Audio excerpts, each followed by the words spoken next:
Sekitar 108 km dari pusat Kabupaten Dharmasraya, kami harus masuk ke Marobugo Jambi untuk sampai ke Asam Jujuhan.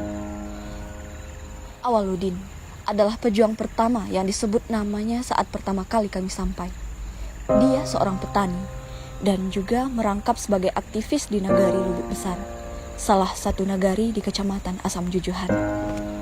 Sejak lama, Awaludin sudah angkat suara soal ulayat yang kini dikuasai oleh perusahaan perkebunan sawit, PT TKA dan PT SA.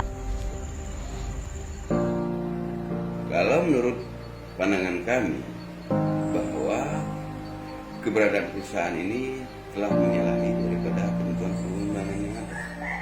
Di sini tanah adalah tanah wilayah. Tidak ada setingkal pun tanah di Sumatera Barat ini yang tidak ada penguasaan, yaitu tanah wilayah. Kalau menurut undang-undang pokok agraria nomor 60, negara tidak dapat menerbitkan hak guna usaha di atas tanah masyarakat adat, yang hanya dapat diterbitkan di atas tanah negara dalam bentuk hutan yang telah dikonversikan menjadi lahan perkebunan. Itulah yang seharusnya yang dapat dikuasai oleh perusahaan perkebunan. Tapi di sini adalah tanah wilayah. Bahkan tanah wilayah itu sudah diterko, kalau istilah bahasa Minang itu sudah diterko. Sudah dijadikan kebun karet, sudah dijadikan kebun kopi, kayu manis, ladang padi. Jadi itulah yang dialami oleh masyarakat sini, dan di situ pula lah pemerintah kita tutup mata dengan kondisi yang seperti itu. Nagari Lubuk Besar memang yang paling terdampak oleh luasnya HGU perusahaan perkebunan sawit. Jangkauan pun yang dake di perusahaan itu adalah Nagari Lubuk Besar Kejuo. Itulah nampak lewat di perusahaan itu. Memang yang lain itu tetap tersolimi juga kan, tapi yang paling tersolimi bana perusahaan Sapsikul. Anton yang juga seorang pejuang hak asasi dan ulayat di Lubuk Besar sangat menyayangkan sikap pemerintah kabupaten. Dia belum melihat pemerintah mengambil sikap untuk kesejahteraan Asam Jujuhan, terutama Lubuk Besar yang kini sudah tak sebesar namanya. Nah, membawa sedihnya lagi. Hutan konservasi bisa menyadarkan 2.400 hektar di dalam Kabupaten Dharmasraya ada bang, 2.400 hektar. Dan di situ dilindungi hewan satwa langka. Konservasi itu jauh katanya. Memang wilayah kami juga itu. Yang dilindungi hanya satwa di sini. Sementara ke manusia segitu 3 hektarnya kediakannya. Itu kan. Itu aja yang jadi keluhan di kami sama itu. Tanah perladangan pun bertujuh. Ada di das kami buka dihalangi oleh pihak perusahaan. Dilapor kami ke aparat, dikaji aja security. Itu nendepek kami di sekolah. Lahan di sekolah. Senada dengan Anton, pejuang lainnya, Burhanuddin mengutarakan hal yang sama. Dia sedikit lebih lega. Perusahaan memberikan tanah hibah pada masyarakat Lubuk Besar untuk pembangunan TPU, GOR, dan kantor wali nagari. Meskipun tanah hibah itu adalah milik mereka dulunya. Kalau tanah masyarakat di Bali diganti rugi dulu. Dia mau tak mau tuh nama masyarakat tuh tetap nyambikan. Namun menjualkannya dan nama punya biak. Itulah kenapa kita yang terjadilah kampung 3 hektar. KJ BPN karena ada pula SK dari BPN kan mengatakan Lubuk Besar tinggal 3 hektar termasuk tanah hibahnya patang tu nak kami buat tanah kuburan. Kalau ada tanah hibah tu mungkin tak ada kubur gitu, mungkin masuk apa mungkin. Iya. Tidak jauh dari Nagari Lubuk Besar, Nagari Batu Kangkung Asam Jujuhan merasakan hal yang sama. Pengambilan paksa ulayat terjadi di masa lampau. Hingga kini, mereka masih berjuang mengambil kembali hak mereka. Begitupun dengan Nagari Sungai Limau. Saat kami datang, blokade terjadi. Kegiatan buruh dinonaktifkan masyarakat. ini adalah upaya mereka menempuh jalur mediasi untuk menyelesaikan permasalahan yang sudah larut. Nan jale kini masyarakat kami ya kini kami itu basentong dulu. Jadi hasil rapi di musyawarah di masyarakat kembalikan tanah hak milik kami yang 300 hektar rendah diketerima. Tentu di orang perusahaan tentu ada proses. Apakah dijadikan apakah berbentuk kan itu. Nan jale tidak kami masyarakat ada titik temu kan tuh. Setiap kita mengurus hal yang terkait tentu tidak mungkin satu disabui satu siap, kan itu.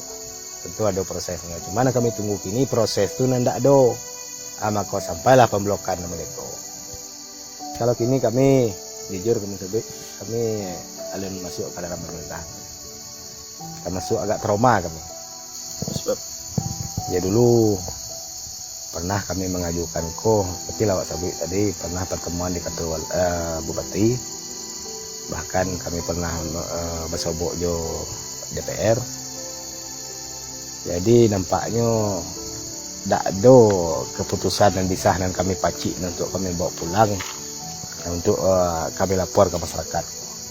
Jadi sementara kini kami cobalah membuat pemblokan dengan hasil musyawarah bersama dengan kesepakatan bersama dengan arti kata kami kini Nagari Sungai Limau adalah kompak untuk menuntut hak kami itu. Masalah di 3 nagari tersebut tidak hanya persoalan lahan. Buruh dan guru honorer tidak mendapatkan hasil yang sepadan dengan jirih mereka. Dari segi masalah pekerjaan, masyarakat bekerja, perusahaan juga mempekerjakan masyarakat tidak sesuai dengan ketentuan peraturan perundang-undangan. Pada tahun 2020 ini kita kan sudah melakukan aksi yang pekerja, kebetulan kami sebagai penasehat dalam struktur pekerja ini, Serikat Pekerja Mandiri, kamilah yang mendampingi pekerja ini mulai dari melakukan aksi di lapangan sampai ke tingkat perundingan di Dinas Tenaga Kerja tripartit di Dinas Tenaga Kerja Provinsi Sumatera Barat. Sampai sekarang risalah tripartit itu tidak ada yang dipenuhi oleh PT TKA. Kalau dibilang sourcing kita tahu dulu siapa kontraktornya yang ini. Sementara nggak ada. Dia bilang orang ini BHL. Nah, BHL kalau BHL itu ada kontrak kerja dia ini sebagai buruh harian lepas. Sementara orang ini hanya dipekerjakan seperti orang bekerja di kebun-kebun masyarakat di kampung. Kalau dia nggak setuju, nggak mau sama orang ini, ya tinggal pecat aja. Mandor bisa pecat pekerja. Terjadi kecelakaan di lapangan, itu bekerja tidak ada tanggung jawab perusahaan. Kalau kini kok ada yang 20 hari, ada yang 15 hari. Setelah demo petang, ya. Sebelum itu artinya 2 hari sebulan. Itu ya, itu pun tergantung budget perusahaan. Kalau misalnya ada budgetnya untuk kerja pupuk, ya pekerjakan ulang ke 20 hari. Kalau tidak ada budgetnya lagi, ya kurangi. Gitu. Jadi bukan menurut UMP ya. Karena habisnya siko itulah kan kampung 3 hektar, masyarakatnya mereka, jadi harus mau tak mau terpaksa ikut aturan perusahaan yang ada. Walaupun itu tidak ada pemerintah hanya ikutan kan, pastinya kerajaan garis dalam seminggu 5 hari dan seminggu kan. Kalau 5 hari seminggu itu kerajaan tuh nyemprot mupuk. Nah 5 hari seminggu. Ada yang 7 hari, cuma mau mupuk tidak meneruskan kan. Kadang-kadang punya butuh punya pagi kan. Kalau ada punya enggak. Kalau butuh pupuknya banyak, produksinya bulan tu, itu kerajaan 7 hari. Kalau enggak kesador. Tidak usah doa itu. Enggak, tertentu dulu. Lagi peraturan yang dibuat kan, ya kalau ada ngalo peraturan dari Ditnaker pemerintah daerah kan tidak ada nanya ikut nampak orang. Artinya orang cuti Kalau ada pun yang kerajo manor itu kan cuti itu tidak masuk gaji juga.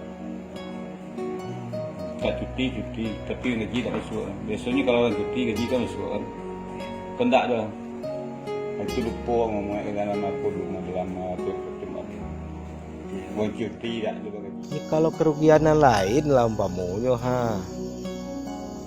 sebenarnya perusahaanku tak ada basobok lah apa perjanjiannya dengan pemerintahan memang tak sobok lah.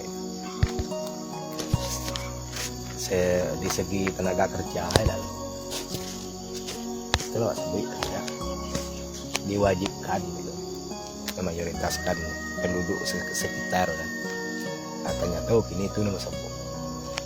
Kok namu halam pamonyo karajo mana beh menyembrot mamupuk ya karajo. Maruk long jadi mandur di sistem jalan. Itulah nanti jadi terus. Sebenarnya kalau di perusahaanku kinerja awak baik, karajo lah menyambut 20 tahun itu lah wajib istilah itu kok menjadi mandu kan. Kok ada kok karajo 20 tahun ya 20 tahun dulu lah mana beh. Kok 30 tahun 30 tahun mana beh. Tidak hanya pada buruh, dampak ini juga terasa pada pendidikan di Asam Jujuhan. Honorer digaji 280.000 sebulan, ditambah tunjangan 300.000. Ya kalau untuk honorer itu mengenai gaji honorer ini kan diambil dari dana BOS itu per bulannya. Rata-rata kami di sini dikasih sama kepala sekolah itu kebijakan kepala sekolah itu kami menerima masing-masing itu 280 per bulan. Itu terdapat saya sebagai pegawai pustaka, kemudian ada 2 lagi guru piket, yang selebihnya ada masuk jam ke sekolah. Tapi rata-rata kami menerima 280 per bulan. Ya kalau mungkin sebenarnya kalau kita ngomong soal gaji itu tidak akan pernah cukup. 280 mungkin saat ini bagi seorang laki-laki itu untuk pembeli minyak motor ke sekolah atau apa atau biaya makan minum itu nggak bakalan cukup. Tapi kenapa saya masih bertahan dengan keadaan seperti itu?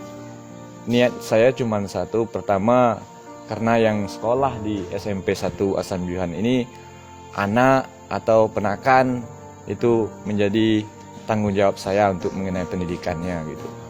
Itu kalau memikir gaji memang nggak akan cukup. Cuman ya karena ada sampingan lain, alhamdulillah sekarang masih tetap sebagai tenaga honorer di SMP ini gitu.